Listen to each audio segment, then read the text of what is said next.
Let's do Prarthana and start the session. Om Guru Brahma Guru Vishnu Guru Devo Maheshwara Guru Sakshat Parabrahma Tasmai Sri Gurave Namaha.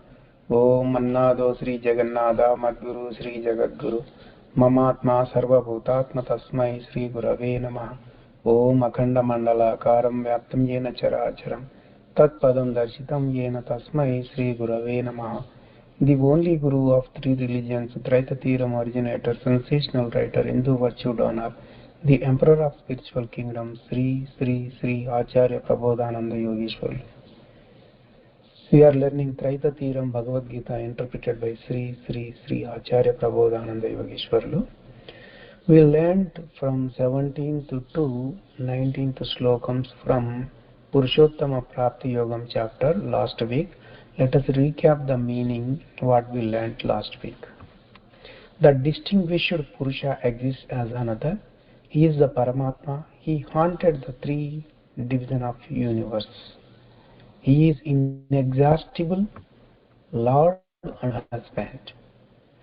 We came to know that the Purushottama is absolute soul, Paramatma. And we came to know that from Purushottama Prapti Yogam chapter, there is a division of three Purushas, Paramatma, Atma, Jivatma. As I am beyond Kshara and distinguished to Akshara, so I am famed as Purushottama in the Vedas of world. One who knows me as Purushottama without ignorance, he knows everything and worships me with all meanings. So that's up to 19th slokam. Let us learn about the 20th slokam, which is the last slokam of this chapter. So that makes the end of the Purushottama Prapti Yogam chapter. Let us see the slokam and its meaning over here. Iti guhyatamam shastramidam uktam maya naga etad buddhva buddhiman syat krutascha bharata. This slokam is talking about three Purushas, Jivatma, Atma, Paramatma. In this way, I told you very confidential signs. One who knows this will be intelligent and will be perfected. So, he is talking about the confidential science, which is the Brahma Vidya, which is revealed by Bhagavan. So, this science disclosed to all of us, not only just for Arjuna. We are all mortals. We need to get liberated. We have karma. We need to destroy our karma. This is the confidential science taught by Bhagavan, the science which we apply, which we learn and apply, so that is going to destroy the karma. So until this chapter, Bhagavan did not divided the Purushas into three. Here he showed how their division very clearly. So this Purushottam Prapti Yogam chapter is very much important, where we are coming to know about three Purushas over here. So Bhagavan clearly said that this is confidential science. So as a truth of that, there are many people who interpreted this Bhagavad Gita. They could not grasp the true wisdom. What they did is they assumed the nature as the Kshara Purusha and the mortal soul as the Akshara Purusha. That is totally wrong. As per the two slokams, 16th and 17th, he is talking about three Purushas, Kshara, Akshara, Purushottama. But the interpreters, what they did, they assumed wrong way. They brought nature in place of Kshara. Nature is not a Kshara.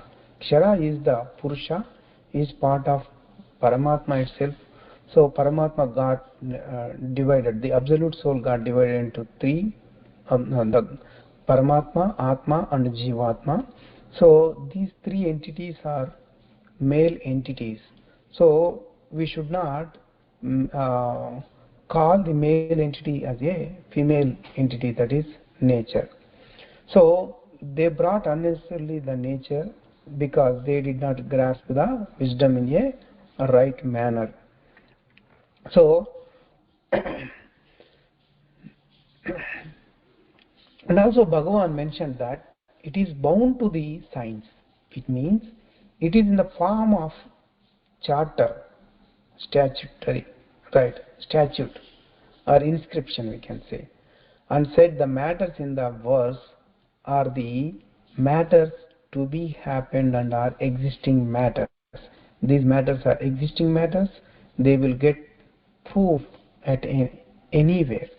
Without knowing the details of Brahma, Kala, Karma, Guna, Chakras, there are four wheels in the seal of God, right?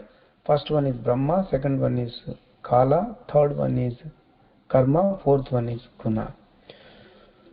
So, which are associated with the calculation of charters, and without seeing the nourishment of the banyan trees, real form that is grown by the dispositions and imagining it as the tree of domestic life. So they imagined it as the tree of domestic life. So that is not a true explanation. It does not reveal its proprietary, whether it is bound to Shastra, science. So when you go outside and apply the science matters, they will not be true. They will not be true at all. The science, the super science we need to apply inside the body. There is a Ashwatha tree, we have the seal of God. We need to carefully apply the science according to them, then only the matters will be true and they are provable matters. So Bhagavan reveals in the last verse that one who knows scientifically about the Brahma Chakra and which reveals the longevity of created living things, the Kala Chakra which reveals the longevity of man's life, the Karma Chakra which reveals the quantities of distress and happiness, and the Guna Chakra which reveals about the dispositions, exist as the root of Ashwatha tree, is an intelligent and perfect person. The person who knows all those things, so he will be entitled to get the liberation. So whenever we read anything, we have to observe the scientific codes in it. If the matter is not in accordance with the scientific usage, it is like cookery without fire. That's right. Without fire, how can you cook the food and eat it? It won't stand for the questions of rationals. If some rationals ask some questions, you cannot answer. So that is the end of the Purushottama Prapti Yogam chapter. We have done that. Now let's move on to the 15th chapter, Daivasura Sampat Vibhaga Yogam. Let us see the slokams, what Bhagavan is teaching over here. He taught continuously 3 slokams at one place, and we have the meaning of all 3 slokams at one place. Let us see. अभयं सत्त्वसंशुद्धिर्ज्ञानयोगव्यवस्थितिः दानं दमच्च यज्ञच्च स्वाध्याय तपवार्जवम् अहिंसा सत्यमक्रोधस्त्यागशान्तिरपैशुनम् दया भूतेष्वलोलुप्त्वं मार्दवं ह्रीरचापलम् तेजः क्षमा धृतिः शौचमद्रोहो नातिमानिता Bhavanti Sampadam Daivim Abhijatasya Bharata. All 3 slokams are talking about qualities of the divine qualities, Daiva Gunam, divine qualities. So what is he saying over here? Fearlessness, having the good 6 dispositions of the sattvic part of guna, having the wisdom, knowing the matters in the yoga, doing the charity, keeping the senses under self-control, performance of sacrifice by knowing the material sacrifice and jnana sacrifice, austerity without hypocrisy, non-violence, truthfulness, freedom from anger, renunciation, tranquility, aversion from fault finding, compassion on all living things without interest on the matters, gentleness, modesty without wavering of mind, illumination, forgiveness, fortitude, cleanliness, without envious and without self-esteem are belong to those who took birth from the divine portion. These are divine qualities. So let us move on to the 14th slokam. दम्भो दर्पो अभिमानश्च क्रोधः पौरुषमेव च अज्ञानं चाभिजातस्य Partha सम्पदमासुरीम्. What is he saying in the fourth slokam? This talks about the asura guna. This is a demonic quality. Pride, exercising authority, having self-esteem, anger, harshness and ignorance are belong to those who took birth from the demonic portion. Let's move on to the fifth slokam. This talks about the divine quality and also the demonic quality.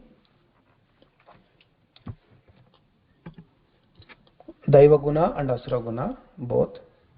दैवी संपद विमोक्षाय निबंधायासुरी मता माशु च संपदम दैवीमभिजातो असि पांडवा.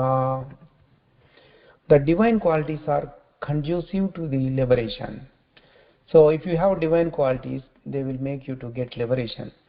The demonic qualities make the bondages. With the demonic qualities, you will get bondages of karma.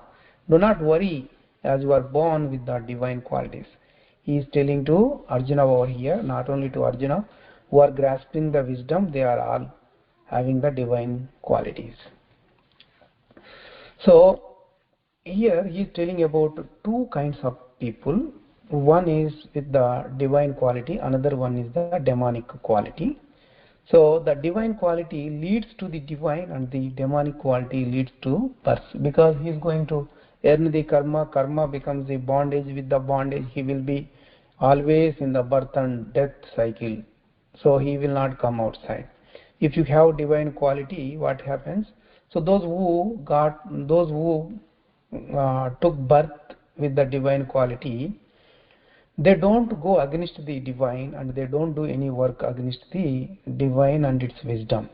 They are doing good works, and due to that, he thinks over little by little, bit by bit, and gets attention to the wisdom little by little, and at last they reach at the feet of Guru. They will go to the feet of Guru and they will get very good wisdom. In accordance with the teachings of Guru, they may get liberation for some births. So after some births, as their karma vanishes totally, they will get liberation at the feet of Guru. So those who are born in the demonic quality, what happens? So they do works against the divine, and they behave against the, their behavior will be against the jnanis. So they work against the jnanis.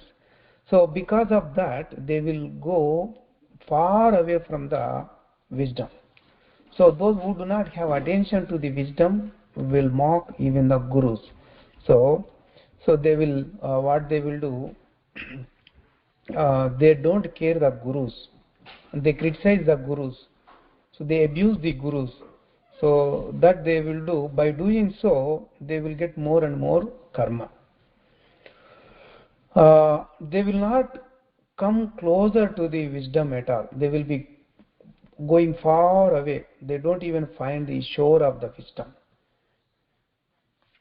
Those good people who honor the matters of divine are getting interest in divine, and after some birth, so what happens? They will know in the form, they will know the information of God. So how God exists and how to reach the God, how do we do yogam, unification with the God, every matter they will come to know. So, and also in Vijnana Yogam chapter, in 19th Slokam, God said that Bahunam Janmanamante Gnanavan Mam Prapadyante. So that means those who have, that means, so the people who are coming closer to the God, so after some births, finally they will approach the true Guru and they will attain the God. So, when we talk about people with demonic qualities, so what they will do, they will make the jnanis as their foes, their enemies. So,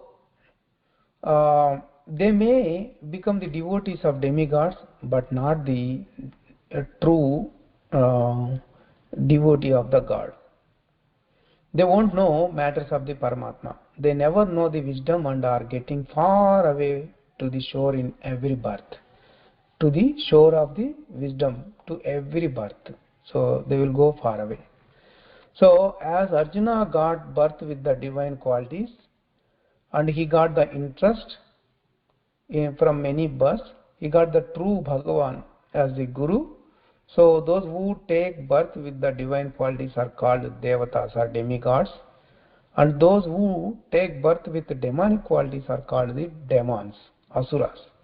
As mentioned in the Puranas, they are not anywhere.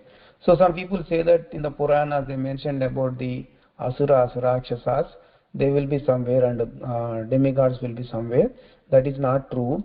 So all the demigods and all the rakshasas, asuras, everybody are in the form of human beings itself. So we will go little bit more explanation in the sixth slokam how they exist and what they are. So that's in the sixth slokam. Let us learn about that in the next week. So let us do a Mangala Prarthana and end the session. Om Mangalam Gurudevaya Mahaniya Prabodhatmane Sarvaloka Sharanyaya Sadhurupaya Mangalam. Prabodhatmanam to everyone.